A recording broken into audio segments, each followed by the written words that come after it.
Red book పాలనలో విద్యార్థుల text book కాంట్రాక్టుల్లోనూ అవినీతి రాజ్యమేలుతోంది. ఇంటర్ సెకండ్ ఇయర్ నూతన పుస్తకాలను లీక్ చేసిన ముద్రణ సంస్థకు చంద్రబాబు సర్కారు మరో బంపర్ ఆఫర్ ఇచ్చింది. 70 కోట్ల విలువైన పుస్తకాల ముద్రణ కాంట్రాక్టును నామినేషన్పై కట్టబెట్టింది.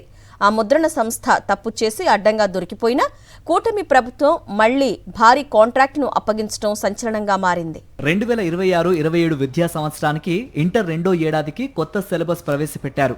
నూతన సిలబస్ ఆధారంగా పాఠ్య పుస్తకాల ముద్రణ కాంట్రాక్ట్ను 19 కోట్లకు విజిఎస్, విక్రమ్ సంస్థలకు అప్పగించారు. ఈ సంస్థలకు కాంట్రాక్ట్ అప్పగించేందుకు ఏకంగా టెండర్ నిబంధనలనే మార్చేశారు. పనులు దక్కించుకున్న విజిఎస్ కాపీరైట్ చట్టాలను ఉల్లంఘించి పుస్తకాల పీడీఎఫ్ కాపీలను లీక్ చేసినట్లు అధికారులు గుర్తించారు.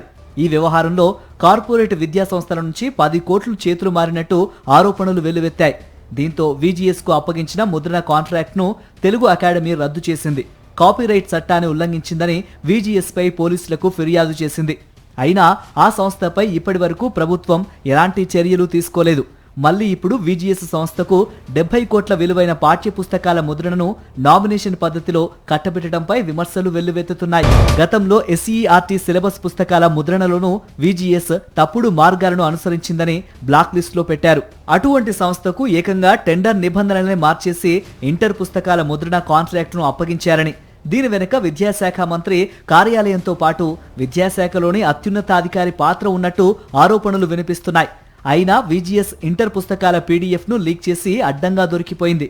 కానీ ఆ సంస్థపై ప్రభుత్వం చర్యలు తీసుకోకుండా 70 కోట్ల విలువైన పాఠశాల పాఠ్య పుస్తకాల ముద్రణ కాంట్రాక్ట్ ను నామినేషన్ పై కట్టబెట్టింది.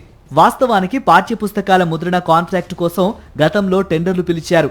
గత ఏడాది నుంచి నామినేషన్ విధానంలో అప్పగిస్తున్నారు.